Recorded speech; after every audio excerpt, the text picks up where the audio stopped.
अस्सलाम वालेकुम। मैं तुहाडा लकी भाई अपनी हयाती चैनल ਤੇ ਤੁਹਾਡੇ ਨਾਲ ਗੱਲ ਕਰ ਰਿਹਾ।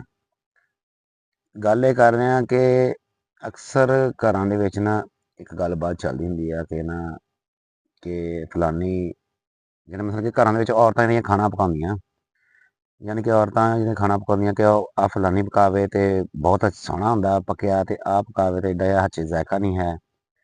ਫਲਾਨੀ ਦੇ ਹੱਥ 'ਚ ਬਹੁਤ ਜ਼ਾਇਕਾ, ਯਾਨੀ ਕਿ ਮਤਲਬ ਘਰ 'ਚ ਅਗਰ 2-3 ਔਰਤਾਂ ਹੈਗੀਆਂ ਤਾਂ ਬੰਦਾ ਕਹਿੰਦਾ ਯਾਰ ਆਹ ਚੀਜ਼ ਅੱਛੀ ਪਕਾਉਣੀ ਹੈ ਤੇ ਇਹਨੂੰ ਕਹੋ। ਉਹਦੇ ਵਿੱਚ ਫ਼ਰਕ ਹੁਣ ਕਿੱਥੇ ਆਉਂਦਾ ਵਾ? ਉਹਦੇ ਵਿੱਚ ਫ਼ਰਕ ਇਹ ਆਉਂਦਾ ਹੈਗਾ ਵਾ ਕਿ ਜਿਹੜੀ ਔਰਤ ਖਾਣੇ ਨੂੰ ਟਾਈਮ ਸਮਝ ਕੇ, ਥੋੜ੍ਹਾ ਜਿਹਾ ਟਾਈਮ ਦੇ ਕੇ ਖਾਣਾ ਪਕਾਵੇ ਨਾ, ਉਹਦਾ ਖਾਣਾ ਜ਼ਬਰਦਸਤ ਪੱਕਦਾ। ਜ਼ਬਰਦਸਤ ਤੋਂ ਮੁਰਾਦ ਕਿ ਉਹਨੇ ਵੀ ਨਮਕ ਪਾਉਣਾ, ਉਹਨੇ ਵੀ ਮਿਰਚ ਪਾਉਣੀ, ਉਹਨੇ ਵੀ ਹਲਦੀ ਪਾਉਣੀ, ਉਹਨੇ ਵੀ ਮਤਲਬ ਕਿ ਅਦਰਕ, ਪਿਆਜ਼, ਹਰ ਚੀਜ਼ ਉਹਨੇ ਪਾਉਣੀ। ਉਹਨੇ ਵੀ ਆ ਜਿਹੜੇ ਹੱਥ ਦਾ ਜ਼ਾਇਕਾ ਜਿਹੜਾ ਪਸੰਦ ਨਹੀਂ ਕਰਦੇ ਘਰ ਦੇ, ਉਹਨੇ ਵੀ ਕਰਨਾ ਹੁੰਦਾ ਉਹੀ ਕੁਛ।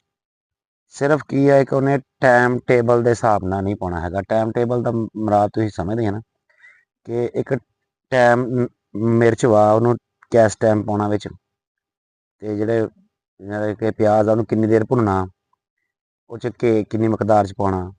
ਇਹ ਚੀਜ਼ਾਂ ਬਹੁਤ ਮਾਇਨੇ ਰੱਖਦੀਆਂ ਹੁੰਦੀਆਂ ਕਿ ਉਹ ਜਿਹੜੇ ਕਹਿੰਦੇ ਨਾ ਕਿ ਇਹਦੇ ਹੱਥ 'ਚ ਜ਼ਾਇਕਾ ਨਹੀਂ ਹੈਗਾ ਇੰਨਾ, ਤੇ ਉਹ ਟਾਈਮ ਪੂਰਾ ਨਹੀਂ ਦਿੰਦੀ ਹੁੰਦੀ।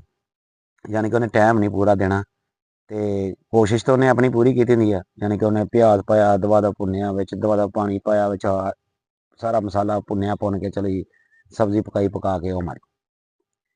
ਜਿੰਨੇ ਸਿਰਫ ਫ਼ਰਕ ਪੈਂਦਾ ਵਾ 10 ਤੋਂ 15 ਮਿੰਟ ਦਾ। 10 ਤੋਂ 15 ਮਿੰਟ ਜਿਹਨੇ ਟਾਈਮ ਸਹੀ ਤਰੀਕੇ ਨਾਲ ਦੇ ਦਿੱਤਾ ਨਾ, ਯਾਨੀ ਕਿ ਆਪਣੇ ਕੰਮ ਨੂੰ ਕੰਮ ਸਮਝ ਕੇ ਦੇ ਦਿੱਤਾ, ਤੇ ਉਹਦਾ ਖਾਣਾ ਲਜ਼ੀਜ਼ ਬਣਨਾ, ਮਜ਼ੇਦਾਰ ਪਕਣਾ। ਜਿਹਨੇ ਟਾਈਮ ਸਮਝ ਕੇ ਨਹੀਂ ਕਰਨਾ, ਉਹਦਾ ਫਿਰ ਖਾਣਾ ਤੁਹਾਨੂੰ ਪਤਾ ਜਿਹੜੇ ਮੇਰੇ ਵਰਗੇ ਹੋਣੇ, ਜਿਹਨੇ ਕਹਿਣਾ ਕਿ ਮੈਂ ਡਰਾਮਾ ਵੀ ਵੇਖਣਾ ਵਾ, ਮੈਂ ਦਵਾ ਦਵ ਕਰ ਲਵਾਂ ਤੇ ਮੈਂ ਉਹ 15 ਮਿੰਟ ਰਹਿੰਦੇ ਆ ਜੀ ਆਹ ਕਰ ਲਵਾਂ ਦਵਾ ਦਵ ਕਰਕੇ, ਮੈਂ ਉਹ ਡਰਾਮਾ ਦੇਖਣਾ, ਮੈਂ ਉਹ ਦੇਖਣਾ। ਸਮਝ ਲਓ ਕਿ ਉਹਦਾ ਖਾਣਾ ਫਿਰ ਸਾਡੇ ਵਰਗੇ ਜ਼ਾਇਕਾ ਹੋਣਾ ਹੱਥ ਦਾ, ਜਿੱਦਾਂ ਸਾਡੇ ਹੱਥ ਦਾ ਜ਼ਾਇਕਾ। ਜਿਹੜੀਆਂ ਭੈਣਾਂ ਤੇ ਜਿਹੜੀਆਂ ਬੀਬੀਆਂ ਟਾਈਮ ਦੇ ਦਿੰਦੀਆਂ ਨਾ ਖਾਣਾ ਪਕਾਉਣ ਨੂੰ, ਯਾਨੀ ਕਿ ਜਿਹਨੂੰ ਰੀਝ ਨਾਲ ਜਿਹੜੇ ਮਤਲਬ ਕਿ ਜਿਹਨੇ ਇੱਕ ਚੀਜ਼ ਨੂੰ ਭੁੰਨਣਾ ਵਾ, ਉਹਨੂੰ ਭੁੰਨ ਪੂਰੀ ਦੇਣੀ, ਠੀਕ ਹੈ ਨਾ। ਉਹਨੂੰ ਮਤਲਬ ਕਿ ਜੇ 10 ਮਿੰਟ ਭੁੰਨਣਾ ਤਾਂ 10 ਮਿੰਟ ਹੀ ਟਾਈਮ ਦੇਣਾ, ਉਸ ਤੋਂ ਘੱਟ ਟਾਈਮ ਦੇਣਾ।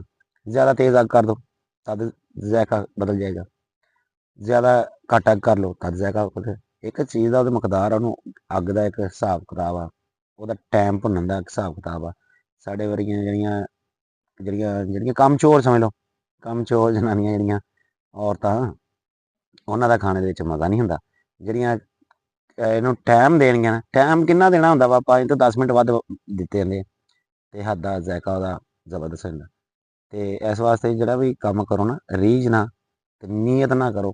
ਅਗਰ ਨਹੀਂ ਤੁਸੀਂ ਨੀਅਤ ਨਾ ਕਰ ਸਕਦੇ, ਸਟੇਟ ਵਾਈਜ਼ ਜਵਾਬ ਦੇ ਦਿਓ ਕਿ ਭਾਈ ਮੇਰੇ ਕੋਲ ਨਹੀਂ, ਗੱਲ ਖਤਮ ਹੋ ਜਾਂਦੀ, ਤਾਂ ਕਿ ਉਹਦਾ ਮਤਬਾਦਲ ਹੋ ਜਾਏ। ਤੇ ਜੇ ਪਕਾਉਣਾ ਵਾ ਤਾਂ ਰੀਝ ਨਾਲ ਪਕਾਓ। ਮੈਂ ਕਈ ਘਰਾਂ ਦੇ ਵਿੱਚ ਦੇਖਿਆ ਨਾ ਕਿ ਉਹ ਦਾਵਤ ਬੜੇ ਸ਼ੌਕ ਨਾਲ ਕਰ ਲੈਂਦੇ, ਉਹ ਜੀ ਮੁੜ ਕੇ ਚਾਵਲ ਜੁੜੇ ਹੋਏ ਆ ਤੇ ਫਲਾਣੀ ਚੀਜ਼ ਦਾ ਸਹੀ ਨਹੀਂ ਹੋਈ, ਉਹ ਸਿਰਫ ਥੋੜ੍ਹਾ ਜਿਹਾ 5 ਤੋਂ 4 ਮਿੰਟ ਇੱਧਰ ਉੱਧਰ ਟਾਈਮ ਦੇਣ ਦੇ ਨਾਲ ਹੀ ਉਹ ਕੰਮ ਖਰਾਬ ਹੋ ਜਾਂਦਾ।